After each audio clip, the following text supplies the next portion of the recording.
party people! Welcome to another craft fair vlog. So I have two craft fairs coming up.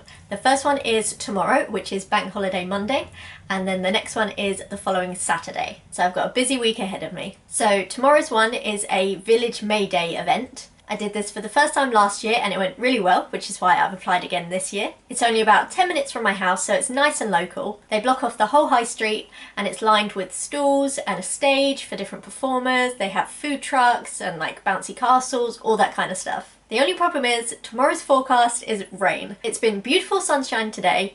It's due sunshine the day after tomorrow, but tomorrow, rain. And of course it's an outside event, so that is not ideal. It's a gazebo pitch, so I have room for 2 tables, which I'm not used to, so I'll be able to spread out all of my stuff and hopefully it won't get ruined by the rain. So I need to make sure that I am wrapped up.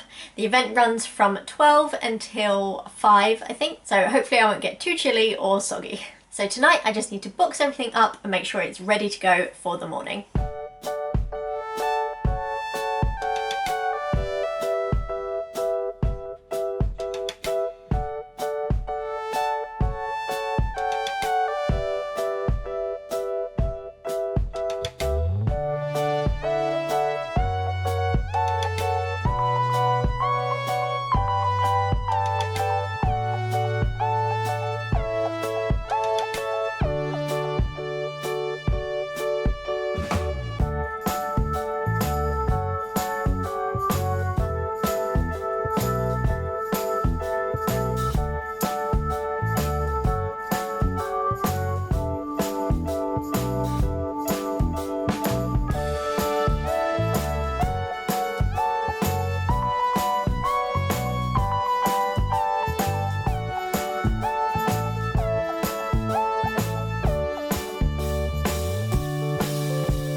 So that craft fair was wet.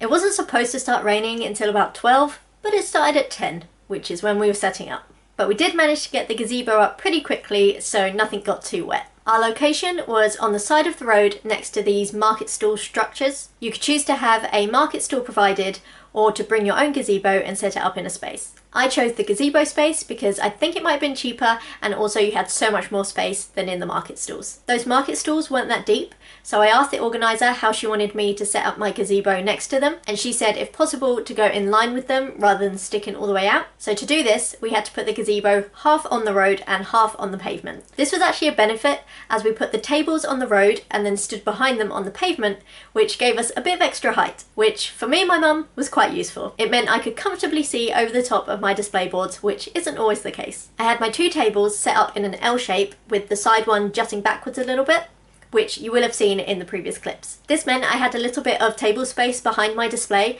which I used to put my sale sheet and my money, stuff like that. This was really nice to have because usually I have to keep that sort of stuff on top of my boxes under the table, which means every time I make a sale I have to bend down and rummage for change, which isn't ideal. I'm considering looking for a small fold-up table that I could use for this behind my stall. Because of the rain, we had to put the sides up on the gazebo, which I was really reluctant to do because they kind of obscured the view of my stall from people walking by. It meant you had to be right in front of it to see all of it, but I'd rather that than have all my products get wet. Sales-wise, it wasn't great.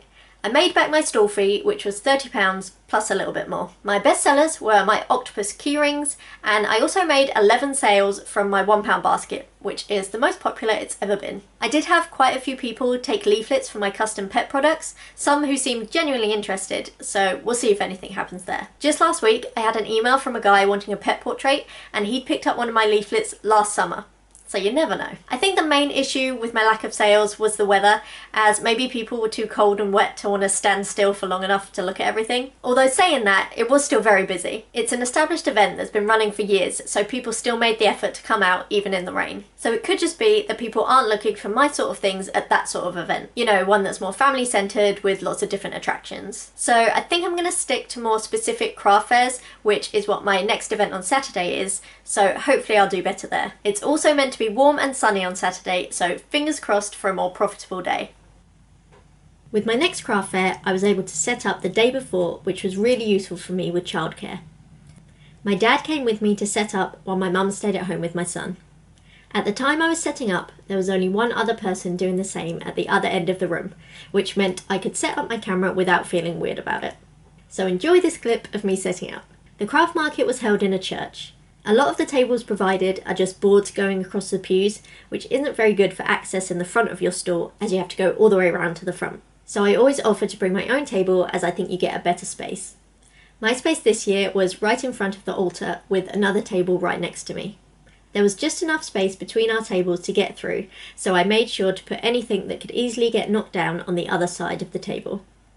I also couldn't access half of my table from behind, as it backed right up to some of the pews.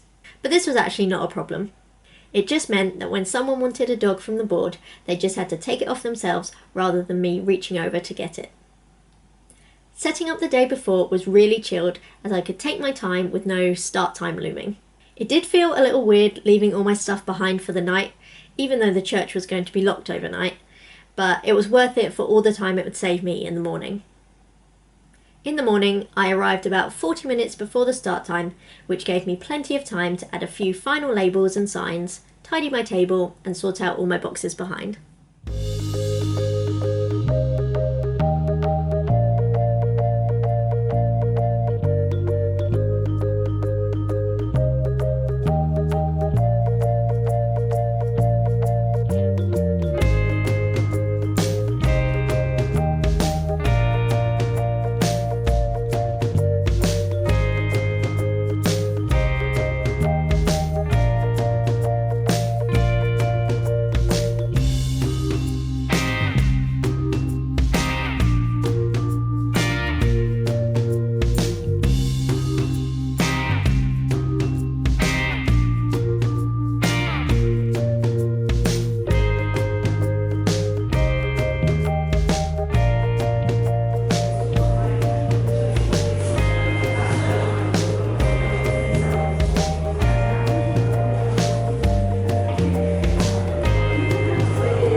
So that craft fair was so much better. I didn't get to film as much this time because I was by myself. I was also really close to another stall and I didn't want the old lady there thinking I was some weird camera person.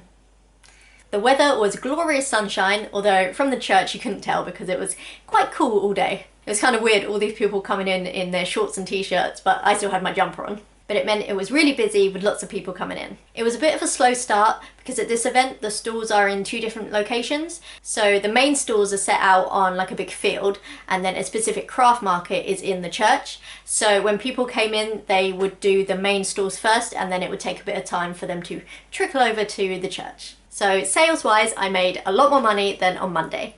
I sold 25 different things compared to Monday, where I sold 18 different things, but 11 of those were from the £1 basket. Whereas today I only sold 4 things from that basket. So everything else was a higher earning sale. I sold 3 of my books, which I'm really happy with, because often I'm lucky if I even sell 1 at these events. And the rest of the sales were pretty well spread out across my table. There wasn't like one main thing that everyone was buying. Location wise, I think my table was in a pretty good place. This is the 4th time I've done this event, so I've been in 4 different places within the church. I remember where I was last year, it was quite dark, whereas where I was this year was nice and lit, so everything looked nice. I also had a lot of space behind me because it led up to the altar of the church. I'm doing quite well recently with craft fairs having loads of space behind me. I'm used to being sort of like back to back with other stall holders, so this has been really nice. I didn't have a chance to find a folding table like I wanted after Monday's fair, but I did take a little folding stool from my house to put all my money and bits like that on, which again was so useful, not having to bend down and rummage under the table. To be honest, I don't know why I haven't done this sooner, so I think I will definitely be on the lookout for a table that meets my requirements. I'd also made a new display thing from a cardboard tube for the hairbands that I made in the last video, and they got even less attention than when I just put them in a tray on Monday. So I didn't sell any of those. So I don't currently have any more craft fairs booked in.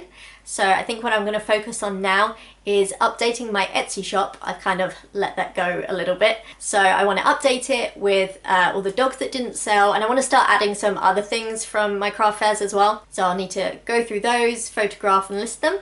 And then I'm going to use this time to start thinking ahead to Christmas and start getting some of those Christmas items made. Because even though today was really successful, I still only made half as much as I made at my best Christmas craft fair last year. So I think Christmas craft fairs are definitely going to be my focus this year.